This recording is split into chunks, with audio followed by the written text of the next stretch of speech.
এই মৌমাছিটা অনেক অলস ছিল। তার বয়স 20 বছর হয়ে গিয়েছিল, কিন্তু এখনো সে মধু দিয়ে ঘর বানানো শিখতে পারেনি। একদিন সে মজা করে যখনই লুকিয়ে লুকিয়ে মধু খাচ্ছিল, তখনই তাদের ক্যাপ্টেন তাকে ধরে ফেলে। যার কারণে সে অনেক ভয় পেয়ে দাঁড়িয়ে গিয়ে ক্যাপ্টেনকে সালাম দেওয়ার চেষ্টা করেও সালাম দিতে পারছিল না, কারণ তার হাতের সঙ্গে মধু আটকে ছিল।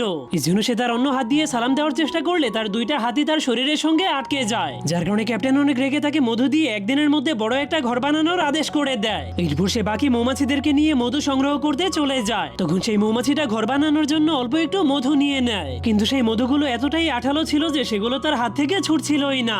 যার কারণে সে মধুগুলোকে গোল বানিয়ে নিলেও তবুও মধুগুলো ছুটছিল না। এই জন্য সে হাতটাকে জোরে জোরে ঝাঁকে দিতে শুরু করে দিলে মধুগুলো উড়ে সোজা ক্যাপ্টেনের মাথার উপরে গিয়ে পড়ে যায়। যা দেখে সে অনেক ভয় পেয়ে ক্যাপ্টেনের মাথা মুছে দেওয়ার চেষ্টা করলে মধুগুলো তার মাথায় আরো বেশি লেগে যায়। যার কারণে ক্যাপ্টেন তার উপর আরো বেশি রেগে গিয়ে নিজের পকেট থেকে একটু বালি বের করে এনে সেগুলো দিয়ে নিজের চেহারাটাকে সুন্দরভাবে মুছে দেয়। যা দেখে সেই বোকা মৌমাছিটার মাথায় একটু বুদ্ধি হলে সেও নিজের